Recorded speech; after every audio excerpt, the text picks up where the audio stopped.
Hello there. Somebody has asked me, they liked my card that I had made with this little envelope that opens up, and I put it on the front of this card. Somebody sent this to me. It was Jennifer Rio. She has the dies. There are actually dies for these.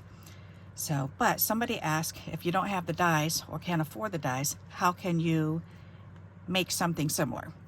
So, and you're not going to be able to make it exact because there's no way we can ever make anything exact like that. So, but the closest that I've come to it is if you take a piece of paper and it needs to be 1.5 inches wide and then 1 7/8 inches long. So let me trim this off. That's 1, 2, 3, 4, 5, 6, 7. Okay, so that's the one right before the 2-inch mark. All right. So, and that should be it. Okay, perfect. So now what you're going to do is you're going to measure over, because to do these two little flaps, they're about 3/16 of an inch. So you want to measure in from the outer edge, 3/16 of an inch, 3/16 of an inch. And then we're going to go ahead and we're going to draw a line straight down, following those two dots.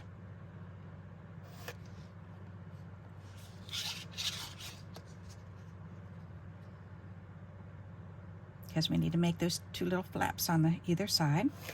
There. All right. And now we need to know where to cut these. So how do we cut these flaps? Well, we've already got the width of them. So if we know the measurement from the top to the fold here, that's 3/8 of an inch. So if we go up here and we mark it at 3/8 of an inch, 1, 2, 3/8 of an inch, and then come over here and mark it 3/8 of an inch, 1, 2, 3/8 of an inch. Then we can go ahead and we can trace that line. And there's the top. That's the top piece.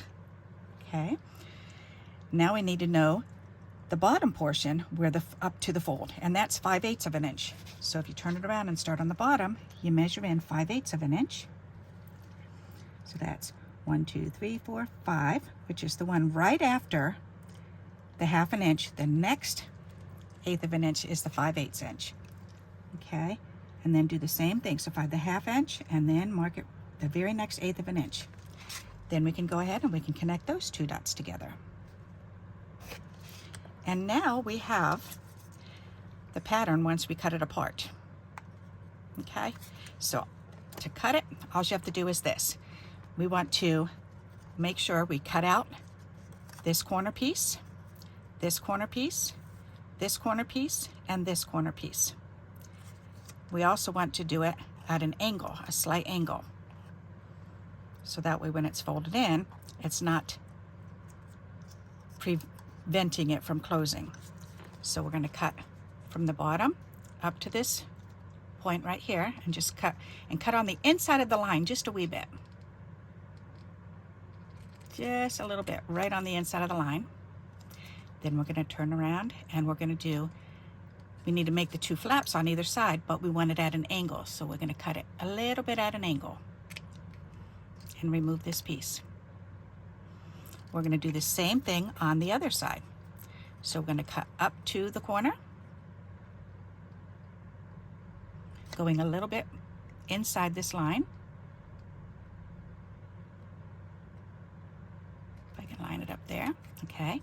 And then remember, we want a little bit of an angle here to make that little folded flap. Okay, now we're going to turn it around and do the same exact thing on the top flap part.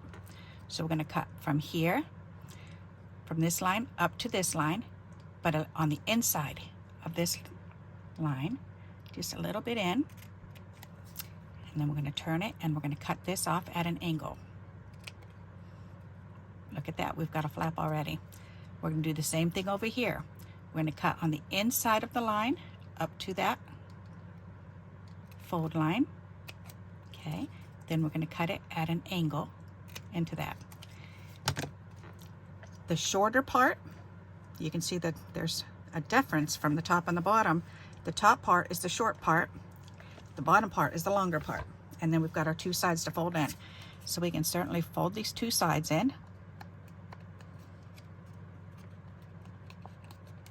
Okay, and when you look at it, once you fold it in, then I can see already that I'm going to need to trim it in a little bit more because it's kind of sticking out a little bit farther. So you want to adjust it. So just kind of go in and just trim off just a little sliver.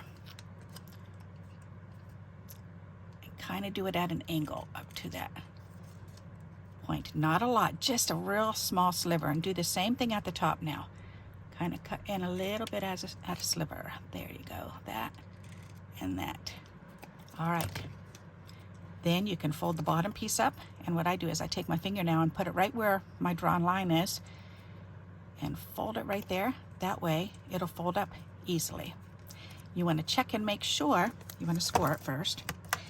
Now you want to check and make sure it doesn't hang past where the flap is folded in. So make sure that it's not past that. That looks pretty good to me. Put your finger now on this fold line, and we're going to fold this one in, and that's the top piece. And again, check and make sure it's not hanging out this way anymore. All right, that looks pretty good. All right, and that's pretty much it. This does have a scalloped edge. If you've got fancy scissors or you're good at drawing a scallop and then cutting it out, go for it. I'm not good at doing that. So I can honestly say I'm not. So, and that's okay. I don't mind having a flat top. So, or if you have decorative scissors, you can certainly use that. And I do have pinking shears. So I think I'm going to use the pinking shears, and I'm going to cut the top of mine. As a matter of fact, this one needs to be trimmed in a little bit more. I can see that's hanging out a little bit farther than I like it. That's better. Okay. So make sure you're at the top. Or here, I should do this one because this one doesn't have my measurements on it. This one I'll save the measurements for. Once you have it, you can just trace this now. This is definitely your pattern. So you only have to measure this one time. Then you can just trace this every single time. So if you save this, this is your pattern. All right. To fancy up the top, I'm going to use my pinking shears and just go ahead and just trim off the very edge. Like that.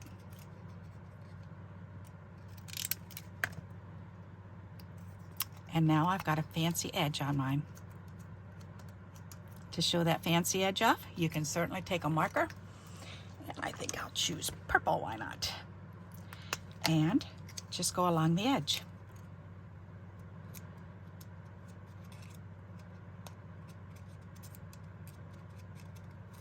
And then that should show up just enough so that you can see it. Okay. So there you go. That's the closest I can get to it. So I'm sure some of you are probably better than that and can do it even closer. But this is the best that I can do. So I hope you'll like this idea and you'll give it a try. And, oops, I'll go over those measurements one more time for you. It was a piece that's 1.5 inches wide and 1 7 inches long, or 1 7/8 of an inch long. Go in at 3/16 of an inch, 3/16 of an inch, and make your markings for the two side flaps. The top flap and the bottom flap, this one is, the top fold is 3/8 of an inch in from the top into the middle. This one is 5/8 of an inch from the bottom up into the middle. Then you trim off all 4 corners. Then you can go ahead and fold it in together. Ta-da! Alrighty, so I hope that answers your question, and I hope you're able to understand my directions easy enough so that you can go ahead and make one. And until we meet again, happy crafting. Bye-bye.